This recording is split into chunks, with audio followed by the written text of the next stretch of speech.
start our poem No Men Are in Foreign.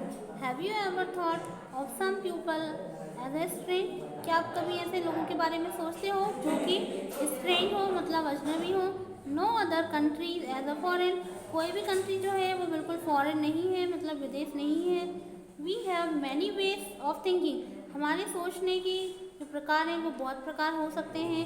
And other people as a different from us, जो other लोग हैं, जो दूसरे लोग हैं, वो हमसे डिफरेंट हैं या हमारे जैसे ही हैं. As them and they may belong to the different country, क्या वो लोग दूसरी कंट्री से बिलोंग करते हैं.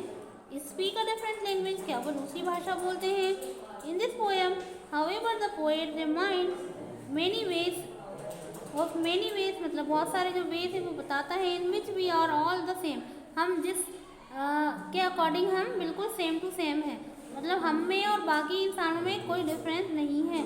और we are all the human, क्योंकि हम भी ह्यूमन बीइंग हैं और वो भी ह्यूमन बीइंग है. Remember no man are strange, याद रखो कि कोई भी जो व्यक्ति है वो अजनबी नहीं हो सकता. नो कंट्रीज आर फॉरेन, कोई भी कंट्री फॉरेन नहीं हो सकती है. बीनीथ ऑल द यूनिफॉर्म, क्योंकि हम सभी जो हैं वो एक यूनिफॉर्म में है, मतलब सभी एक ही छत के नीचे हैं, मतलब जो आसमान है एक ही आसमान के नीचे रह रहे हैं. अ सिंगल बॉडी ब्रीथ है, और हमारी जो बॉडी है वही ब्रीथ कर रही है. Like ours and the land our brother walks upon, जो हमारी धरती है वो सभी की एक धरती है, सभी रहने वाले हमारे भाई हैं और इस पर चल रहे हैं. Is the earth like this, क्या अर्थ ऐसी है. In which we all shall lie. Then to aware of the sun and the air and the water, हम सभी वाटर, सन और एयर के बारे में जानते हैं, वो सभी के लिए सेम रहते हैं. और फीड भी पीसफुली हार्वेस्ट, जो हम हार्वेस्ट करते हैं जो क्रॉप्स वो सभी के लिए होती है. By the for long winter starved and the hands are ours, जो हैंड्स हैं वो भी हमारे हैं. In their lines are we read labour not different from our own, जो लेबर है, जो मजदूर है वो हमसे अलग नहीं है. Remember they have eye like ours that way, हमारी जो आईज है हम उस नज़रिए से देखें तो हमें पता चलेगा कि no man are in strange, कोई भी जो मैन है वो स्ट्रेंज नहीं है. Our sleep and the strength then can be one, हमारी जो नींद है, हमारी जो स्ट्रेंथ है, जो हमारी पावर है वही जी सकती है. By the love in our land common life that all the can recognise and understand, हम सभी को समझ सकते हैं, हम सभी को पहचान सकते हैं कि हम सभी एक हैं. लेट्स रिमेंबर, चलो हमें याद रखें. Whenever we are told, हम जो भी कह चुके हैं. वी हेट अवर ब्रदर्स, हम अपने ब्रदर से हेट करें. इन अवर सेल्फ, इसका मतलब ये हुआ कि हम अपने आप से नफरत कर रहे हैं.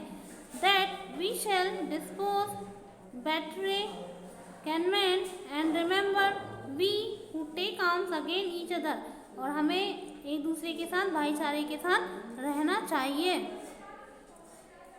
इट्स द ह्यूमन अर्थ, ये हमारी जो अर्थ है वो बिल्कुल ह्यूमन बीइंग की अर्थ है.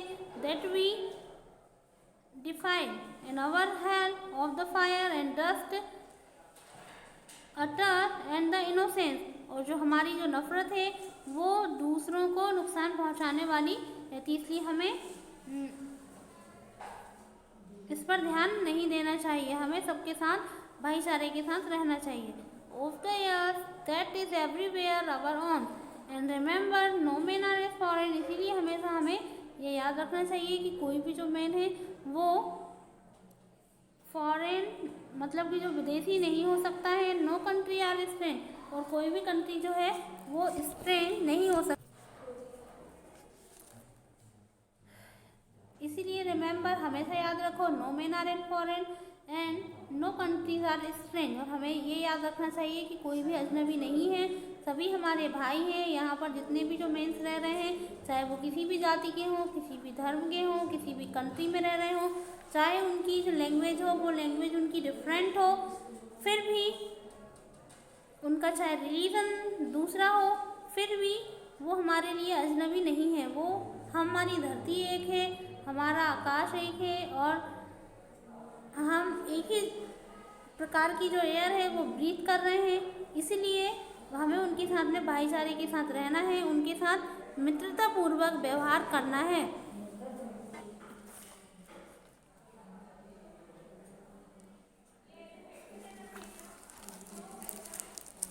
इस पोएम में वर्ड मीनिंग डिस्पोसेस आई है, इसका मीनिंग होता है डिस्लॉग में या फिर डिप्राइव।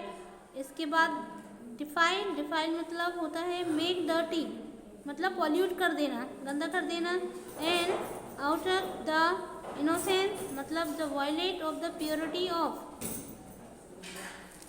जो दूसरों के साथ भाईचारे के साथ नहीं रहते वो धीरे धीरे करके हमारे एटमॉस्फेयर को पॉल्यूटेट कर रहे हैं और समाज में अराजकता फैला रहे हैं। We have completed this poem. We will start new